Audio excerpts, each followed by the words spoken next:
Well, we're joined now by Calvin Dark, who is a global affairs analyst who joins us now from Washington, D.C. Thank you very much indeed for joining us here on Al Arabiya English. Let's start by talking about what's been happening in Israel in particular today. The ceasefire began 12 days ago with Gaza. J.D. Vance, the U.S. Vice President, is there. What do you think he's seeking to achieve on his visit to Israel? Thank you for having me. I think it's helpful to understand that just traditionally, the role of the vice president has been when the president wants to show that he's serious, but when it's something he doesn't want to do and there's not going to be any real developments, they send the vice president. And in that, Donald Trump is like his predecessors. J.D. Vance had one goal and has one goal in Israel, and that is to communicate a series of messages around the ceasefire and around America's role going forward. I think that the first message, he said this a lot during his press conference yesterday with Jared Kushner and Steve Witkoff, despite the criticisms, despite the naysayers, that the ceasefire is strong and will hold while acknowledging the difficulties. I think that that was a message to some of the opposition around the world in the United States that maybe it's not the 3,000-year peace that Donald Trump described it as. I also think there was another message that was interesting to an American audience. If you'll notice, J.D. Vance talked about the role of the United States. I believe he said we're the only mediator, really, that can pull all of the parties together to maintain a ceasefire. Yet that will not entail American soldiers on the ground, and the role of the group of soldiers that are in that region, he downplayed, saying that was just normal, but they won't be in Gaza.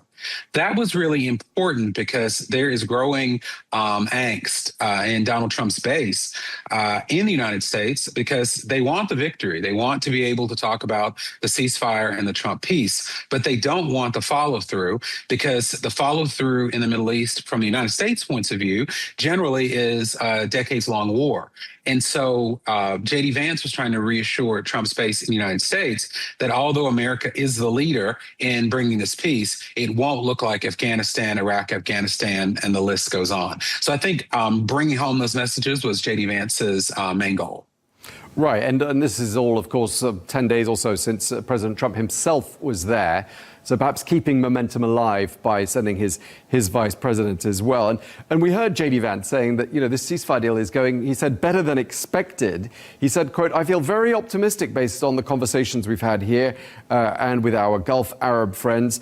I think we can make peace stick," he said. I mean, do you share that same level of optimism? I would say cautious optimism. And I think that represents the consensus in the United States. Yes, there's opposition to Donald Trump, but I think the consensus in the United States is we wanted an end to the war, a return of the prisoners and hostages, the beginning of the end of the humanitarian crisis. But we're also realistic in the United States that this isn't going to be solved in a week, in a month. And we know that Donald Trump is not one who deals in nuance.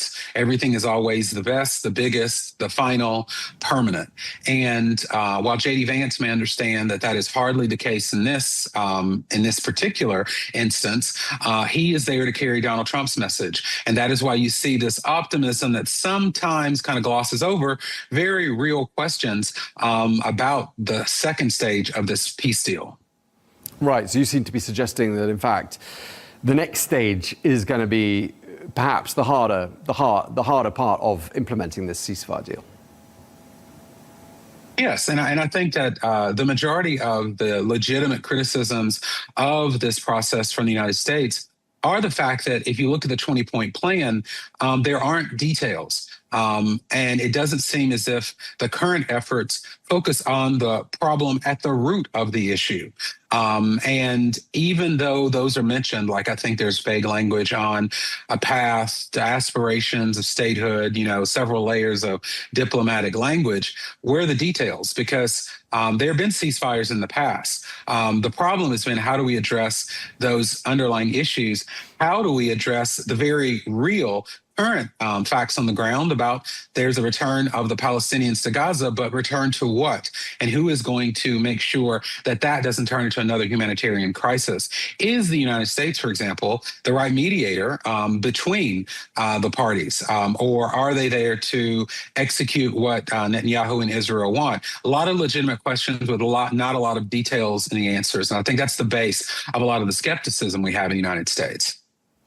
President Trump sounds quite understanding and accommodating on certain issues. Notably, he sounds more understanding than the Israelis do on this issue of repatriating the remains of the deceased hostages. And he said, he can imagine, or words to that effect, it's very difficult to locate them amidst all the rubble.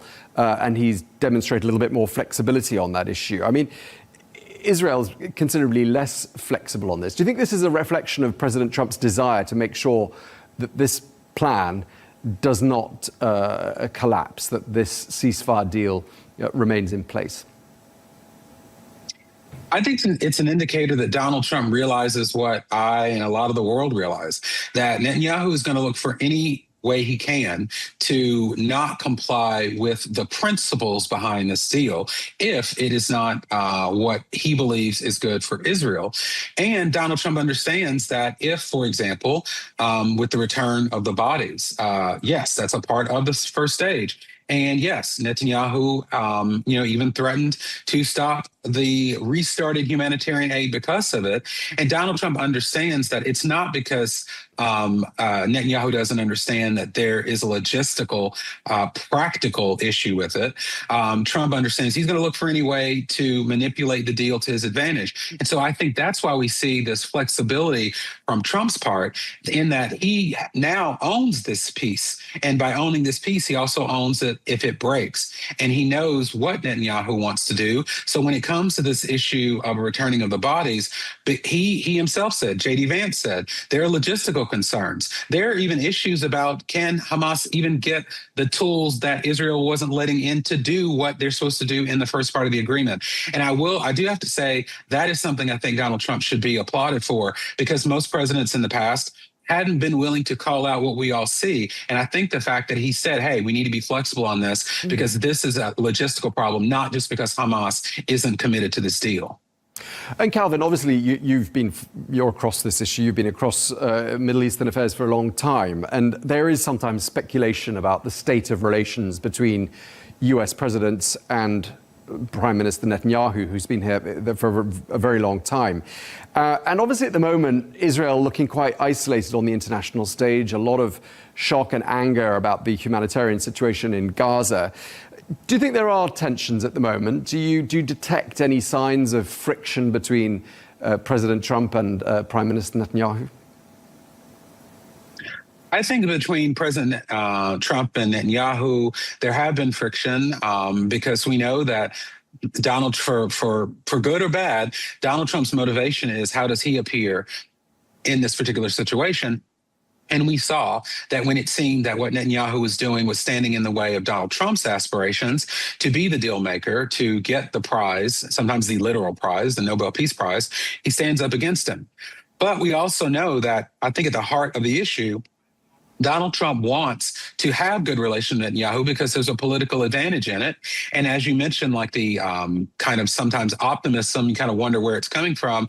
Let's remember, the day after a ceasefire went into effect, Donald Trump said in the U.S., Israel was isolated on the world stage, but now that's over. Everybody loves Israel again.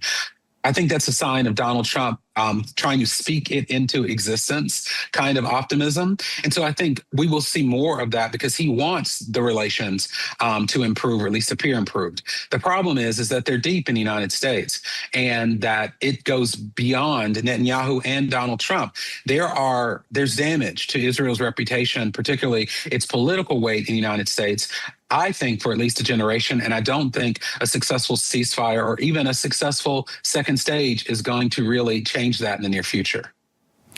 One of the things that, obviously there are a lot of challenges facing the Trump administration with regards to the situation between the Palestinians and the Israelis. But one of them is, of course, the growing or the broadening of the Abraham Accords. And on the one hand, President Trump wants to do that.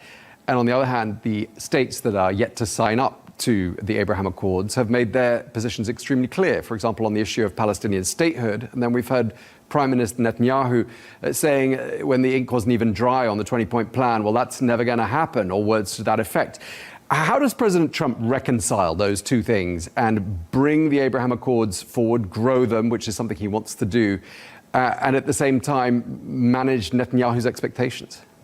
I thought a lot about this issue because, I'm here in Washington, D.C., but I actually divide my time between Washington, D.C. and Rabat. And so I'm always looking at that as Morocco is one of the countries in the Abraham Accords. What's the future of that post the war in Gaza? I think that, once again, Donald Trump is optimistic because he believes this is something that he can achieve that no other president has achieved, and it would be unprecedented.